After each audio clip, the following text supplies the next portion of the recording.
Mi nastavljamo o ovoj temi. Moj sagovornik je bivši direktor emisione tehnike i advokat Vladimir Homan. Gospodine Homan, hvala vam što se uključujete među nama. I sada, ako dođe do ovog zajedničkog delovanja Telekoma i Telenora, da li bi ono bilo nezakonito?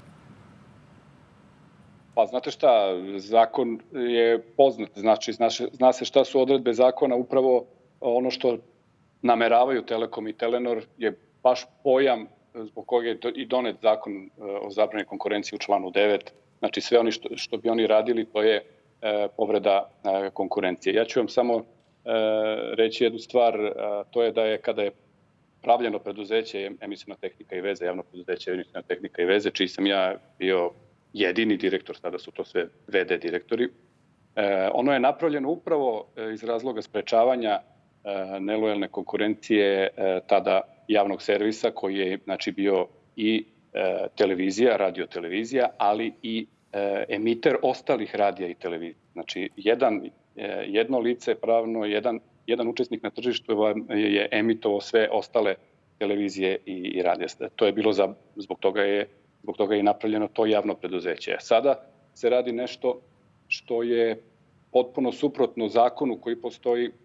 Ne znam da li će reagovati Komisija za zaštitu konkurencije, da li će u slučaju pogrešne i neke loše odluke komisije u tom smislu biti pokrenut neki upravni postupak da se vidi. Znači, mi imamo instrumente da se tako nešto spreči, ali da li će to biti sprečeno, da li su ta tela, mislim na komisiju ili na upravni sud, da li su u stanju da to urade u ovom trenutku. To ćemo vidjeti, jer za sad je to samo najava.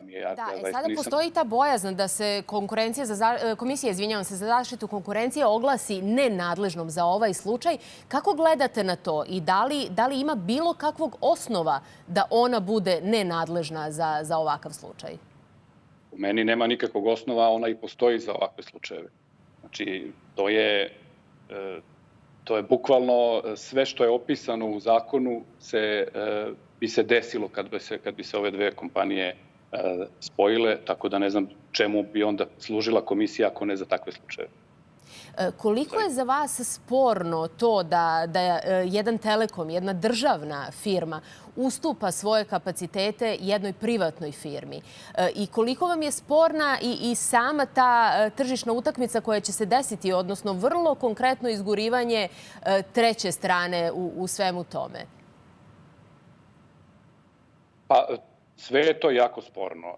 To je nešto što nije evropski standard. Mi to ne bi smeli, država to ne bi smela da radi, ali vidimo da izgleda što se tiče pridruživanja Evropskoj uniji smo sada na nekoj, zaustavljeni smo nekako, na to se ne obaziremo, tako da u tom slučaju ove stvari mogu da se rade. Sjetit ćete se letos, čini mi se da je to bilo letos, da je Telekom maltene u svaku kuću, svaki stan, svaku zgradu, da li sa dozvolom ili bez dozvole, ubacivao svoje optičke kablove, a da je s druge strane SBB, kada je to hteo da radi, tražio dozvole, pa nije dobijao od te iste države. Znači, sve se radi po meni u tom cilju, ali opet ponavljam, mi imamo instrumente da to spreči država. Da li će se to desiti? Da, kompanija SBB je već dugo tražila od Telekoma da im se iznajmi infrastruktura.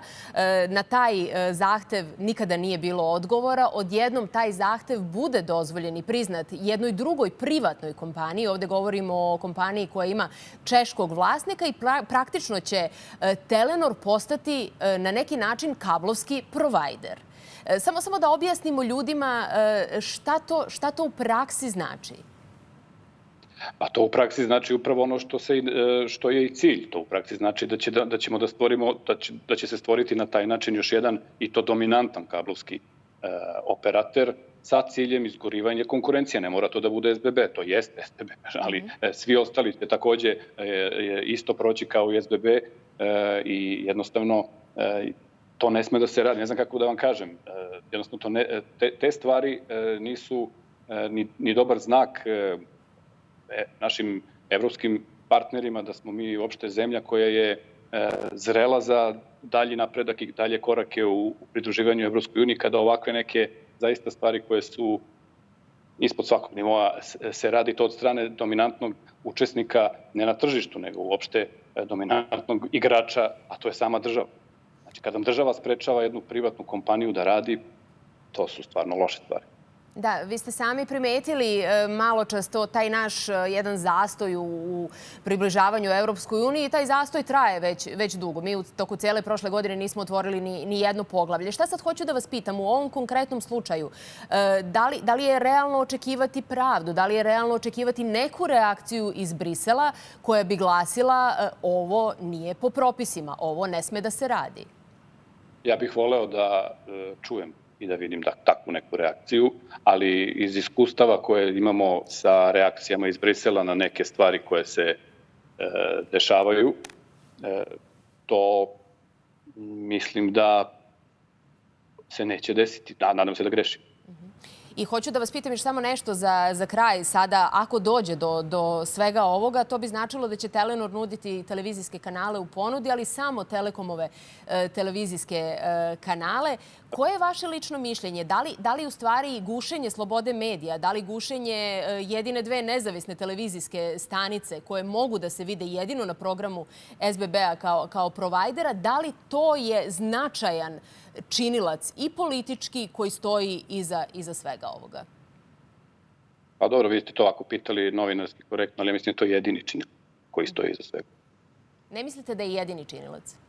Mislim da je jedini činilac. A mislite, izvinjavam se, da, nisam vas dobro čula. Znači, verujete da je to u stvari jedini činilac koji stoji iza svega?